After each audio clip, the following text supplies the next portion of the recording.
নমস্কার, আমি তরুণ ঘোষ। বাংলাদেশে নাকি প্রচুর তেলের সংকট, কিন্তু বাংলাদেশ সরকার বলছে তারা তেলের সমুদ্রে ভাসছে।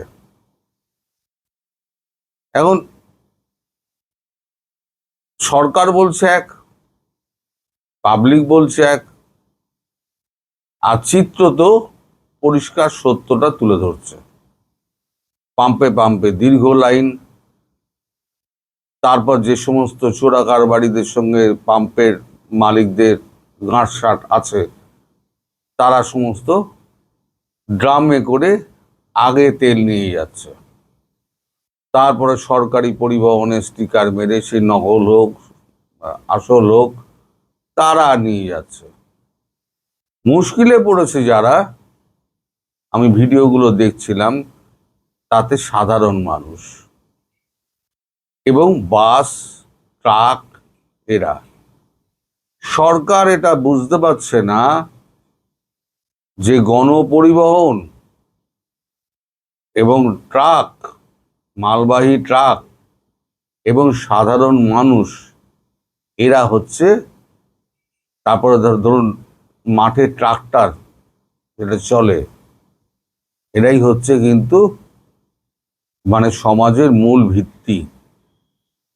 আজকে তো 2 মাস হয়ে গেল সরকারের।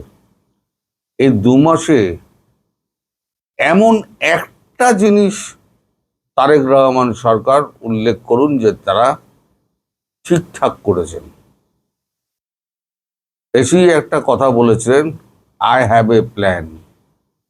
আজ পর্যন্ত সেই প্ল্যানের আর দ্বিতীয় কথা বেরোয়নি। আসলে কোনো প্ল্যানই ছিল না। একটা কথা উনি বিদেশ থেকে শিখে এসেছিলেন, এসে সেটা উনি সরাসরি আউড়ে দিয়েছেন।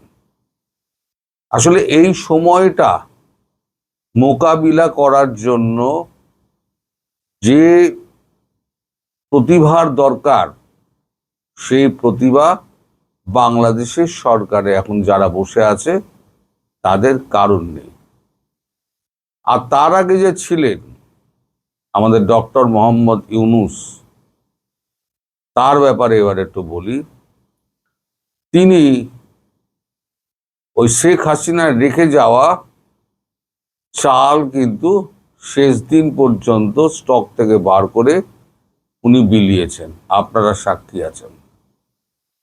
এবং যেটা জানেন না সেটা আপনাদের আজকে আমি জানাই, যে শেখ হাসিনার আমলে শেখ হাসিনা 3 লক্ষ ব্যারেল সবসময় মজুদ রাখতেন।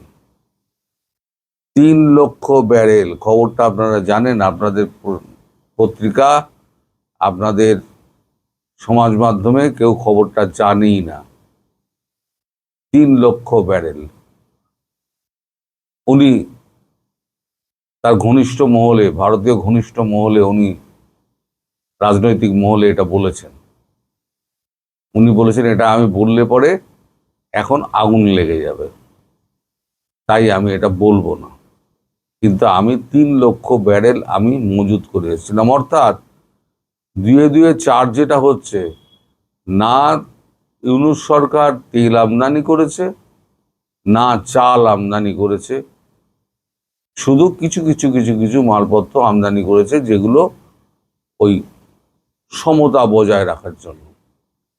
উনি কি করেছেন, উনি এগুলো না করে উনি রিজার্ভ বাড়াবার উনি একটা চেষ্টা করে গেছেন। আমি যখন যাব তখন দেখেই যাব আমার এত রিজার্ভ বেড়ে আছে। কিন্তু ভাড়ার যে ক্রমশ শূন্য হচ্ছে, সেইটা কিন্তু উনি খেয়াল করেননি, বা খেয়াল করলেও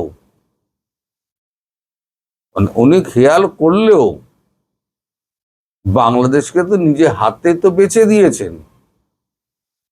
সমস্তটাই তো ডিপ স্টেটের তৈরি করা। উনি তো ডিপ স্টেটের বাল।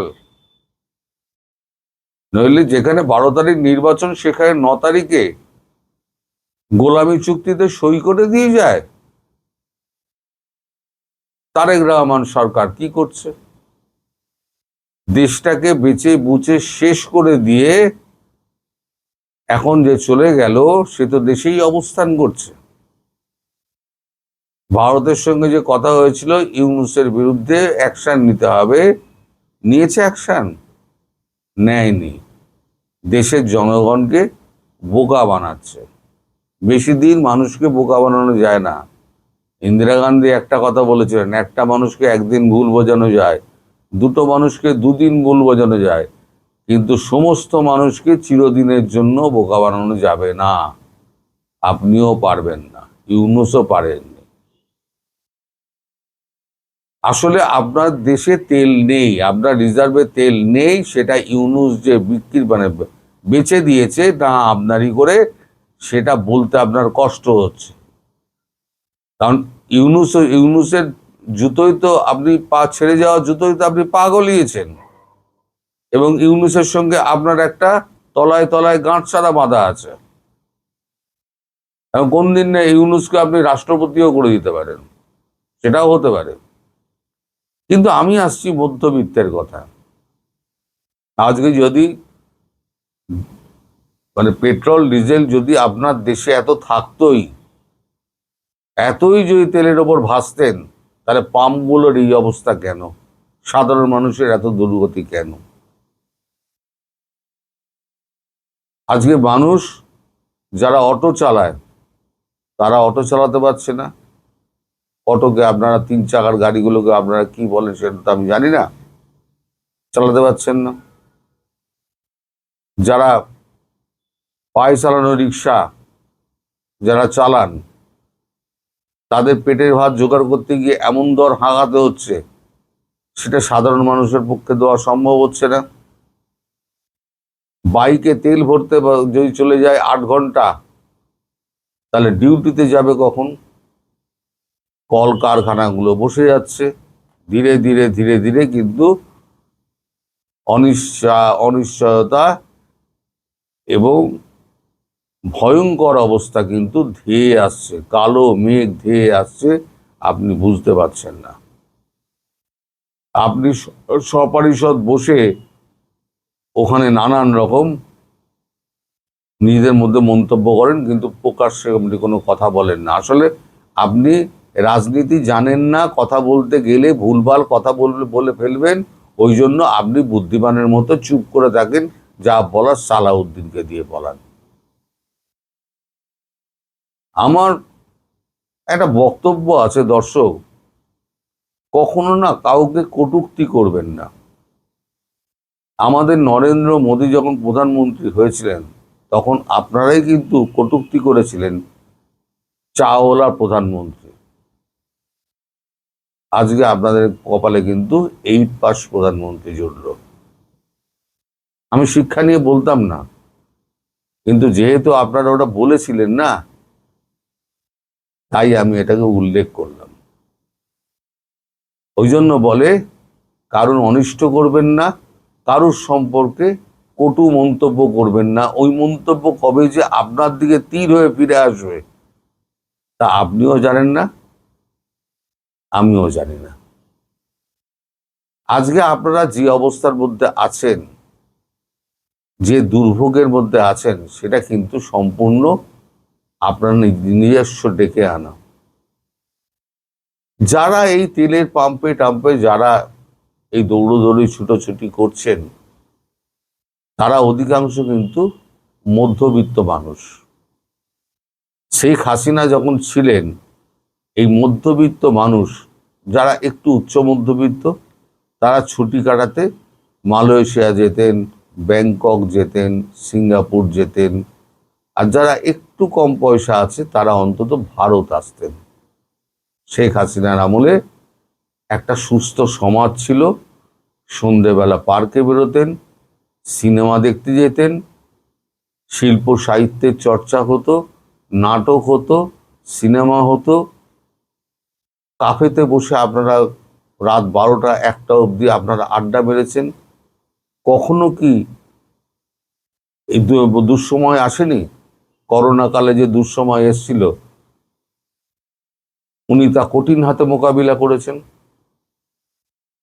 এই সরকার পারবে?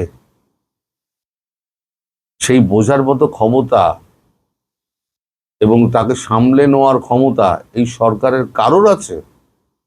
কারণ নেই।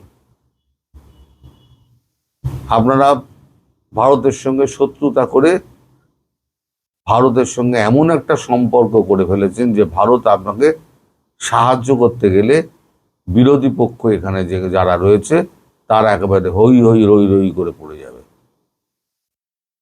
ফলে আপনারা চারদিক দিয়ে ফেঁসে গেছেন।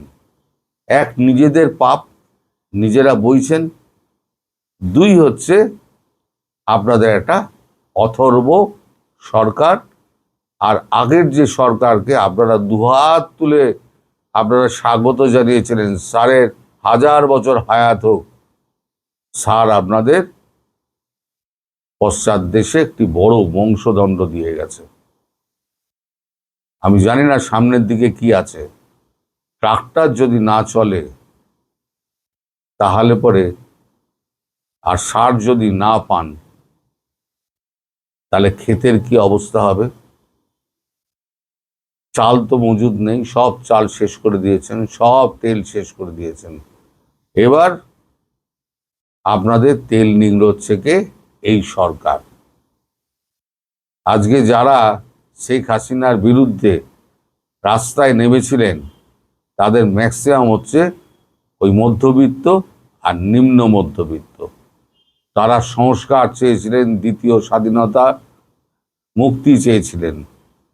এমন মুক্তি আপনাদের ঘটেছে না, এই মুক্তি আর জীবনে আপনারা চাইবেন না। এখন সব সময় ভারতের দিকে চোখ দিয়ে থাকেন, ভারত কেন করলো না। এই অবস্থা আপনারা সৃষ্টি করলেন কেন? আগে সেই উত্তর দিন। ভারত করেছে? ভারত তো করেনি। এখন ভারতের ওপরে ভারত কেন করলো না? আরে আপনারা তো দেশটাকে ডিস্টেবিলাইজ করেছেন।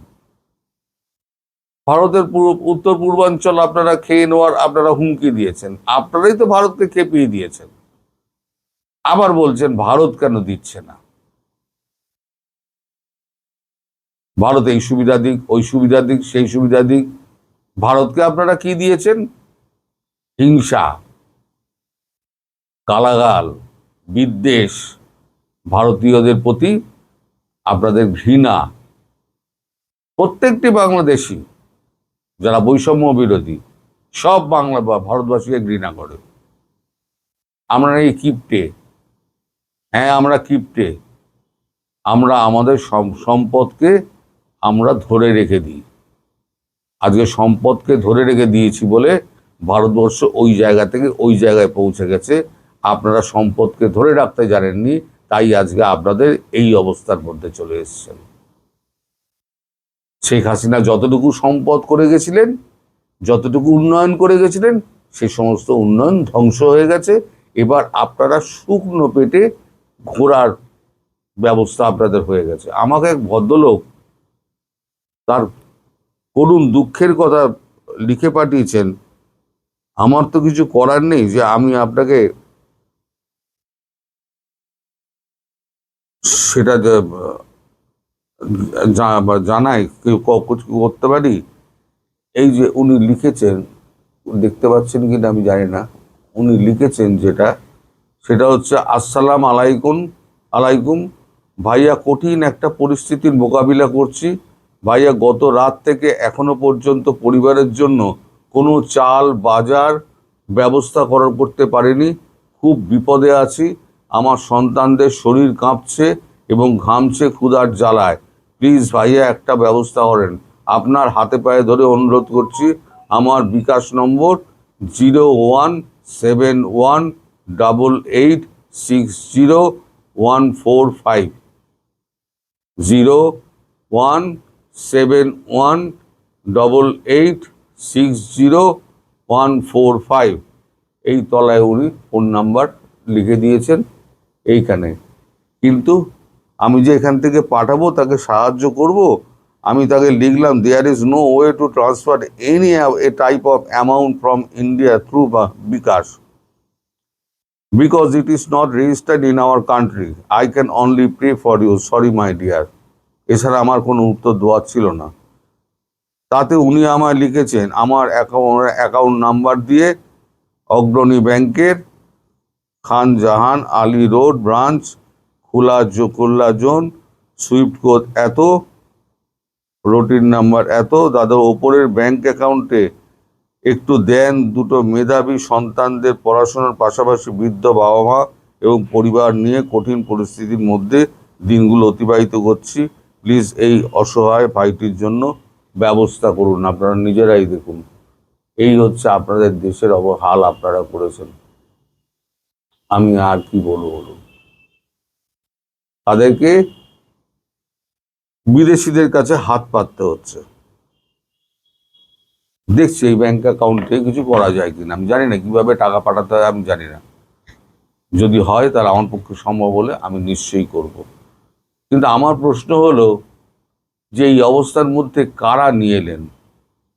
আপনারা দ্বিতীয় বিপ্লব করতে গিয়ে, আপনারা মুক্তির স্বাদ নিতে গিয়ে আপনারা দম বন্ধ হওয়া কুয়োর মধ্যে পড়ে গেছেন। আর এই সরকার একটা ব্যর্থ সরকার। তারেক রহমান একজন মূর্খ প্রধানমন্ত্রী। তিনি এই অবস্থা সামাল দেওয়ার ক্ষমতা রাখেন না। এই অবস্থা যিনি সামাল দিতে পারতেন তার নাম হচ্ছে শেখ হাসিনা। আর তিনি হচ্ছেন একমাত্র ব্যক্তি যিনি এই অবস্থার সামাল দিতে পারতেন। সবাই ভালো থাকবেন, সুস্থ থাকবেন, সাবধানে থাকবেন। নমস্কার।